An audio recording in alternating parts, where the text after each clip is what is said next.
Bueno, hoy mi grupo y yo vamos a exponer la adaptación, daño y muerte celular.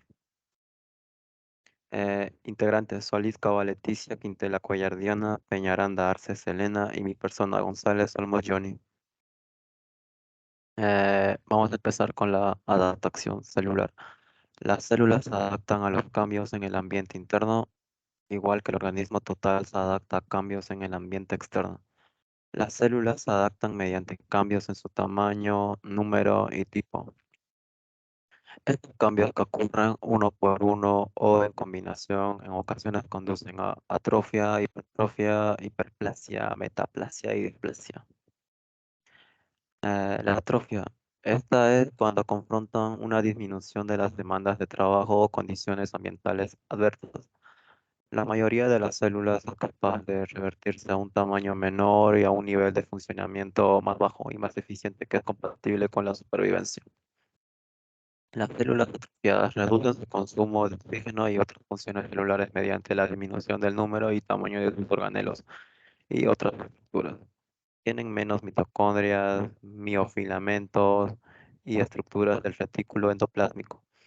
Cuando un número suficiente de células está afectado, el tejido o músculo completo se atrofia.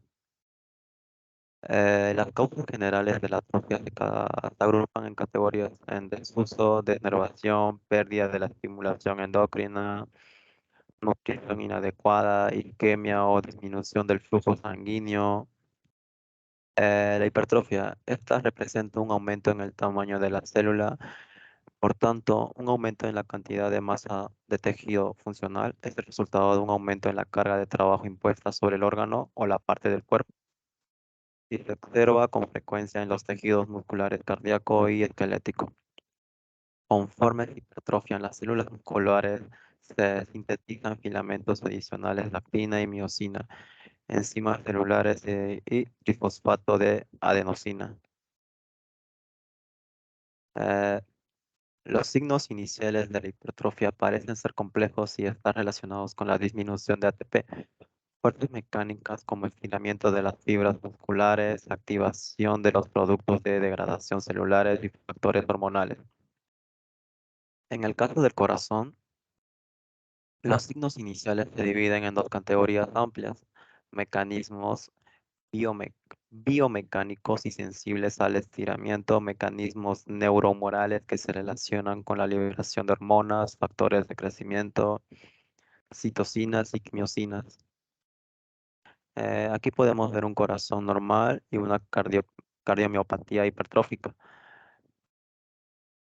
La hiperplasia. La hiperplasia se refiere a un aumento en el número de células de un órgano o tejido.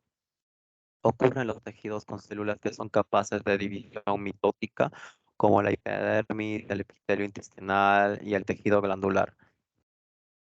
Ciertas células, como las neuronas, rara vez se dividen, por lo tanto tienen poca capacidad de crecimiento hiperplásico.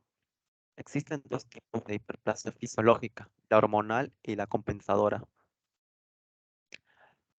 Los estímulos que inducen hiperplasia son fisiológicos o no fisiológicos. Vamos a empezar primero con la hiperplasia fisiológica. Un ejemplo podría ser el crecimiento de mamas y útero durante el embarazo, que es provocada por la estimulación estrógénica. La hiperplasia compensadora. Un ejemplo es la regeneración del hígado que ocurre después de la hepatectomía parcial.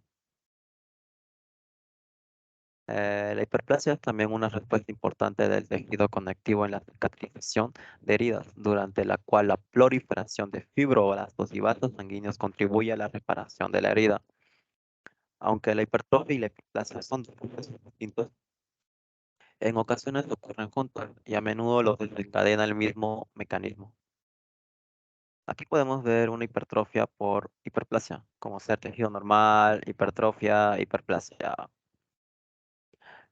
Metaplasia. Esta representa un cambio reversible en el cual una célula de tipo adulto, epitelial o mesenquimatosa, reemplazada por otra célula de tipo adulto. La metaplasia suele ocurrir en respuesta a una irritación e inflamación crónicas y permite la sustitución de células que son mejores para sobrevivir bajo circunstancias en las que un tipo de células frágil tal vez sucumba. La displasia. Esta se caracteriza por un crecimiento celular desordenado de un tejido específico, que da como resultado células de diversos tamaños, formas y organización. Los grados menores de neoplasia están relacionados con irritación crónica o inflamación. La displasia está implicada fuertemente como precursor del cáncer. En los cánceres de las vías respiratorias y el cuello uterino se han encontrado cambios displásicos adyacentes al foco de transformación cancerosa. Acumulaciones intracelulares. Estas representan la acumulación de sustancias que las células no pueden utilizar o eliminar de inmediato. Las sustancias se acumulan en el citoplasma, con frecuencia en los lisosomas o en el núcleo. En algunos casos, la acumulación es de una sustancia anómala que la célula ha producido y en otros casos la célula almacena materiales exógenos o productos de procesos patológicos que ocurren en otro sitio del cuerpo. Estas sustancias se acumulan de forma transitoria o permanente y es posible que sean inocuas o en algunos casos tóxicas. Estas se agrupan en tres categorías: sustancias corporales normales, productos endógenos anómalos y productos exógenos como agentes ambientales y pigmentos que la célula no puede desintegrar. Las calcificaciones patológicas. Esto implica un depósito anómalo de sales de calcio en el tejido, junto con cantidades más pequeñas de hierro, magnesio y otros minerales. Se conoce como calcificación distrófica cuando ocurre en tejido muerto o moribundo y como calcificación metastásica cuando ocurre en tejido normal. Calcificación distrófica. Esta representa el depósito macroscópico de sales de calcio en tejido lesionado. También se puede observar con frecuencia en en las lesiones ateromatosas de la aterosclerosis avanzada, áreas de lesión en la aorta y en grandes vasos y válvulas cardíacas dañadas. La calcificación metastásica, esto ocurre en tejidos normales como resultado del aumento de las concentraciones séricas de calcio, hipercalcemia. Cualquier enfermedad que aumente la concentración de calcio sérico conduce a calcificación en sitios inadecuados como los pulmones, túbulos renales y vasos sanguíneos. Daño celular. Estos existen de varias maneras, como traumatismo físico, temperaturas extremas, lesión eléctrica, exposición a químicos dañinos, daño por radiación, lesión por agentes biológicos y factores nutricionales. Los agentes más nocivos ejercen sus efectos dañinos a través de la producción no controlada de radicales libres, deterioro del transporte o utilización del oxígeno, o los efectos destructivos de la liberación no controlada de calcio intracelular. Causas de lesión celular. Estas pueden ocurrir de muchas maneras, en la cual yo voy a hablar que se agrupan en cinco categorías, como lesión por agentes físicos, por radiación, lesión química, lesión por agentes biológicos o lesión por desequilibrios nutricionales. Vamos a empezar con la lesión por agentes físicos. Responsables de lesión celular y tisular incluyen fuerzas mecánicas, temperaturas extremas y fuerzas eléctricas. Estas son causas frecuentes de lesiones provocadas por exposición ambiental, laborales y de transportación, así como violencia física y asalto. Aquí podemos hablar también de fuerzas mecánicas, temperaturas extremas y lesiones eléctricas. La lesión por radiación. Esta comprende un amplio espectro de energía propagada en ondas que va desde los rayos ionizantes hasta las ondas de radiofrecuencia. La energía de radiación por arriba del rango ultravioleta se denomina radiación ionizante. Aquí tenemos la radiación ultravioleta, que esta causa quemaduras de sol y fomenta el riesgo de cáncer de piel. La no ionizante, esta incluye la luz infrarroja, ecografía, microondas y energía láser. Y la ionizante, esta impacta las células al causar ionización de las moléculas y átomos en la célula. La lesión por químicos. A todo nuestro alrededor hay químicos capaces de dañar las células. La contaminación del aire, el agua que contiene químicos, que estas son capaces de lesión tisular como el humo del tabaco y algunos alimentos procesados o en conserva. La lesión por agentes biológicos. Estos difieren de otros agentes nocivos en que son capaces de replicarse y continuar produciendo sus efectos nocivos. Agentes que van desde los virus submicróticos microscópicos hasta los parásitos más grandes. Lesionan las células a través de diferentes mecanismos. Los virus entran a la célula y se incorporan a su maquinaria de síntesis de ADN. Lesión por desequilibrios nutricionales. Estas son las insuficiencias nutricionales predisponen a las células a sufrir lesión.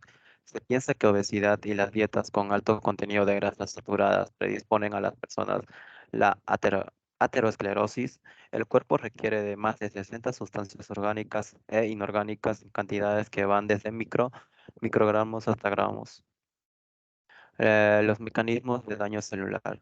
Estos son agentes nocivos que causan lesión, muerte celular y algunos complejos, como el calor, producen lesión celular directa. Existen tres mecanismos principales por lo que la mayoría de los agentes nocivos ejercen sus efectos. La formación de radicales libres, hipoxia y disminución de ATP, trastorno de homeostasis del calcio intracelular, daño por radicales libres. Estas son especies químicas altamente reactivas con un electrón libre en su última órbita de la molécula. En las células y tejidos, los radicales libres reaccionan con las proteínas, lípidos y carbohidratos con los que le dañan las membranas celulares, desactivan las enzimas y dañan los ácidos nucleicos que constituyen el ADN. Las acciones de los radicales libres trastornan y dañan células y tejidos. Daño celular por hipoxia. Esta priva a la célula de oxígeno e interrumpe el metabolismo oxidativo y la regeneración de ATP. El tiempo real necesario para producir daño irreversible depende del grado de privación de oxígeno y los requerimientos metabólicos de la célula. Deterioro de la homeostasis del calcio. Esta funciona como un segundo mensajero importante y como señal citosólica para muchas respuestas celulares. Diversas proteínas que se fijan al calcio, como la troponina y la calmodulina, actúan como transductores para la señal citosólica del calcio. La isquemia y ciertas toxinas llevan al aumento del calcio del citosólico provocado por aumento del influjo a través de la membrana celular y la liberación de calcio proveniente de las reservas intracelulares.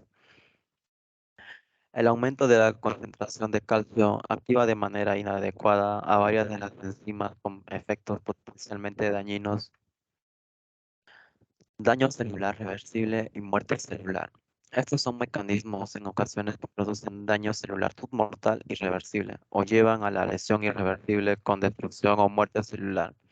La destrucción celular y su eliminación implican uno de dos mecanismos. Apoptosis, que está diseñada para eliminar células lesionadas o desgastadas, muerte celular o necrosis, que ocurre en las células dañadas de forma irreversible. Daño celular reversible. Esta, aunque deteriora la función celular, no provoca la muerte celular.